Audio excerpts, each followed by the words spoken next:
Okay, read question number 5. Or here, let me read question number 5, that way everybody can hear it. What problems did urban growth in the Gilded Age cause? Frequent strikes and that led to violence.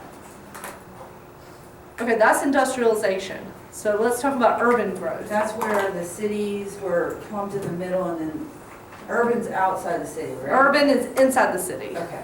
The wealthy start to move outside the city into suburbs. It separates All right, the so classes. the wealthy move out, the poor stay in the center of the city, which causes these greater class distinctions between rich and poor. And with the poor people living in the center of the city, It's dirty, it's cramped, it's you have sanitation problems, policing problems. overcrowding, policing problems. People are living in tenement houses, which we talked about. How there are those apartments, those tiny apartments that are all stacked. And we looked at those pictures. Remember the Jacob Riis pictures? Yes. Remember that? There was a street culture that emerged. A street culture that emerges.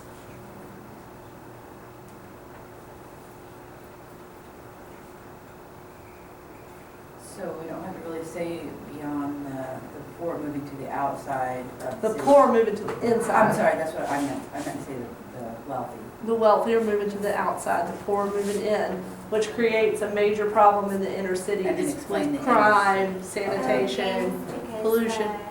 cultural segregation, pretty much. What, say that again? With that, like the gangs.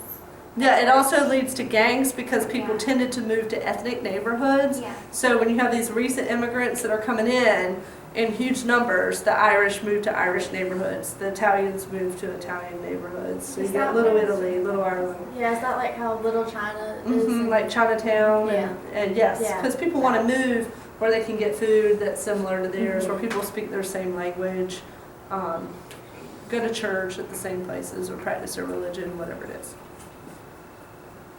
All right, that's question number 5. Question number 6. How did the nature of politics in the Gilded Age contribute to corruption?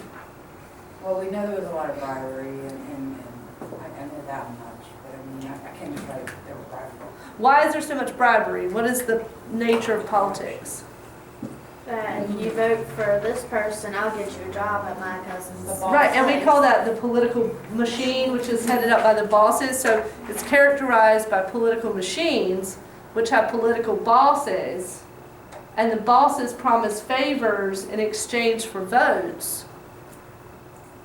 And so the politicians who are elected are answering to whom? The boss. The boss. And the voters don't get their issues heard in the government because they're only voting for these people because they're getting what? Short-term benefits. Short-term benefits, jobs, or liquor. Sometimes it's just a bottle of liquor. Do y'all need me to repeat that again? Yes, please. Okay. So, so politics during this time period is characterized by political machines. The political machines are headed up by a boss. And the boss, so you've got the machine, I can't not write on the board. All right, let's have it. So you've got the machine that's headed up by the boss. The boss controls the voters and the candidates. Sometimes the boss is the candidate, but not always. So the boss gives the voters jobs, perks, short-term gains. Sometimes it's threats, right? Benefits. And then the boss gets the candidate elected, and then the voters choose the candidate, and then the candidate gives the boss what? What do you want? What he wants, which is Money. government contracts, privileges.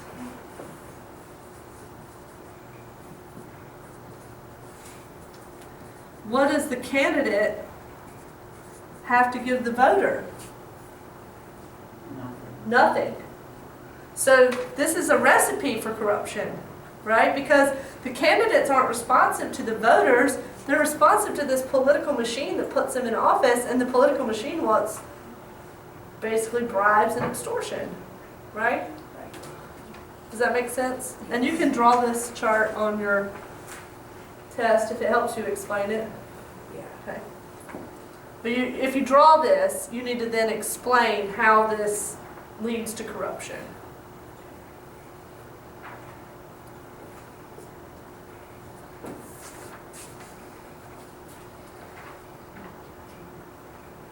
Do we want to do another short answer? What do you I want? would like to do short answer. Which one? Number two. Number 2. Are you ready to move on?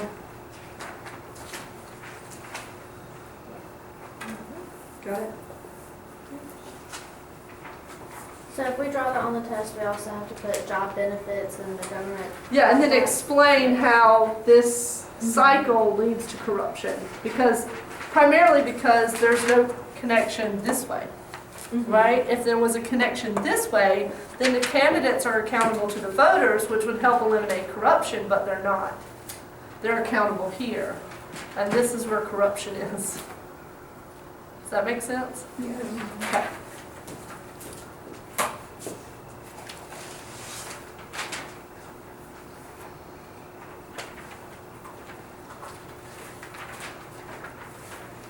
We ready? All right, number 2. What was the role of the federal government in the nation's economic development during industrialization? So what did the federal government do in terms of industrialization? High tariffs, High tariffs. on imported goods, intro to national currency, land grants They gave land grants. for homesteads, technical colleges, and laissez-faire, hands-off. Okay. approach. So in general, the government's approach is to do what? Laissez-faire, which means what? Hands-off. Hands off. But if they helped anybody, which side did they help? The business or Business. the workers? The business, right? There's no protection for labor unions. There's no protection for getting hurt on the job. There's only these policies that help big business, like high protective tariffs, which help manufacturing, land grants for railroads. Does that kind of go along the lines with the president stepping in because the mail's getting interrupted? Yeah, like when he interrupts on the homesteader strike and steps in for the mail, that wasn't the homesteaders, that was the Right. strikes of 1877, that he steps in because the mail's been disrupted. And same with the Pullman strike. Yep.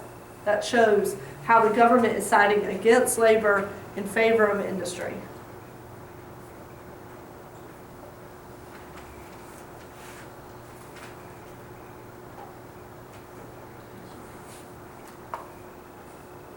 Did you just say, what did I say? Okay, so the government Slow today. repeatedly sides against labor and in favor of the industry. They put down the strikes by saying it disrupted the mail in 1877, and then again in the Pullman strikes. They've had the high protective tariffs, which you just mentioned, and the land grants to the railroads.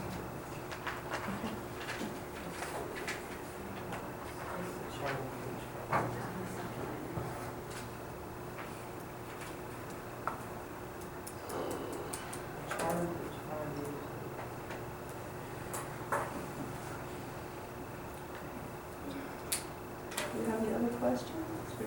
Number 3. Number 3, we're just going to run through all of them. Why not? Okay. How did the lives of, we didn't really talk about this one too much.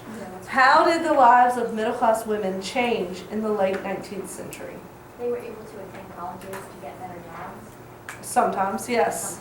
Yes, so sometimes they attended school, They had more of an active social. then more of an active social life. Would this be like whenever, like if their husbands went off to war, that was when they went to work in the factory? Well, this is after that. Okay, so when their husbands go off to war and they take over their husbands' jobs, then they come back, the husbands come back, And the women resume their more traditional female roles, which would be, as housemakers, basically. They kind of resort back to more traditional roles. They do, but because they're living in a more urban environment and they're able to buy more products, it means that women have more chance to get out and be social. And when they go out and they're more social, then they start getting involved in like Whole House, like we were talking about with Jane Addams, or eventually the women's rights movement. And to get involved in these social issues, like temperance, banning alcohol, or banning prostitution. They go and talk to prostitutes and try to convince them not to be prostitutes. Or they go into poor people's houses and tell them how to clean them properly. Don't have kids. Community social issue. Yes, but they're still within kind of the women's sphere, of protecting the family and children. And they're having fewer children. Middle class women are having fewer children because they have better access to health care. And they don't need as many kids. Why don't they need as many kids? They don't need the workers. They don't need the workers. So when you're on a farm, you need lots of kids. When you're in a city, you don't need as many kids.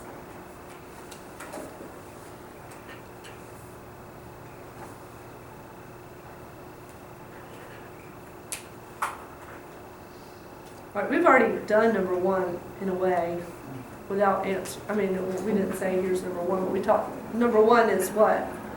What is the robber? Oh, the question is, what were the strategies that the robber barons used to dominate? Monopolies And how did they, vertical and the horizontal integration that we just talked about earlier. But you'll want to explain that. The vertical integration is what? You buy all the production. All the elements of production. And horizontal integration is You buy all your competitors. you buy up all your competitors, so that by doing both, you're creating a what? Monopoly. Is that the same with like did the robber barons have anything to do with holdings? Holding companies, once they pass the Sherman Antitrust Act, then technically a monopoly is illegal. But what they started doing was creating those holding companies. So it was a way for them to control the whole industry without saying this is Standard Oil. It would be, this company and this company and this company and this company are all, they would own more than 50% of the stock in each one. So you could add that too. Later on, they start using holding companies. So it's vertical integration, horizontal integration. What was horizontal? Horizontal is when you buy up all your competitors. So vertical integration is when you buy up every element that you need. Like Carnegie has the coal mines, then he owns the railroads that they bring it in to Pittsburgh, then he creates the steel, then he ships it out on his railroads again. So that's vertical integration. Horizontal integration is when he buys up every other steel producing company around him. So that way he's the only one in the steel business. And then he has a monopoly. Does that make sense? Okay.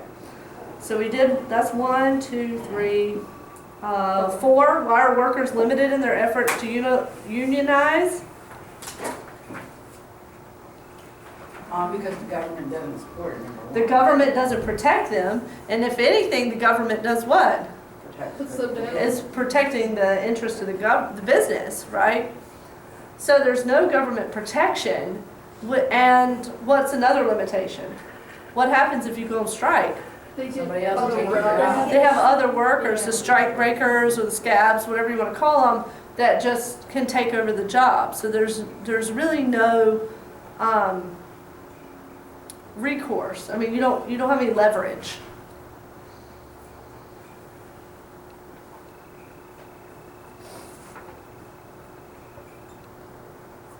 And number 7 we did in class just now. So all of you are from Tuesday, your 2 are Tuesday, Thursday. So tell the Tuesday, Thursday people because they're also on YouTube. All right, so number 7 says, how did the money supply problem affect Gilded Age politics? It was the formation of the Populist Party. Okay, because of the question of gold, silver, or greenbacks led to the formation of the Populist Party, Which leads to the Democrat. which led to the Democrats taking over the interest of the Populist Party. We're gonna talk about that in class tomorrow. Okay, so I'm getting classes. Yes. Yeah. Because I got like, it was the formation of the Like Populist in- Party and that's Okay. all I got. So there's this conflict over whether or not we should have greenbacks, a gold standard, or a silver standard. Who wants the greenbacks or the silver standard? Farmers and people who are in debt, right? And the bankers and the business people want the gold standard because they're the ones who are lending money out. If you owe money, you want more money in circulation. Does that make sense? So the farmers get together, create the Populist Party, which stands on the issue of free silver. They do pretty well in 1892. And so in 1896, the Democrats do what? Absorbed the concept of free silver and take it on as part of their platform So they can get more votes. so they can get more votes. 1896. 1896. We'll be ready for that tomorrow. Yeah, you'll know it tomorrow. All right. Everybody feel okay? I feel way better. Feel way better. The questions always are the ones that get me. more than Okay. I Well, we've been over all the questions, so we're good. Those are- Nick? Shannon?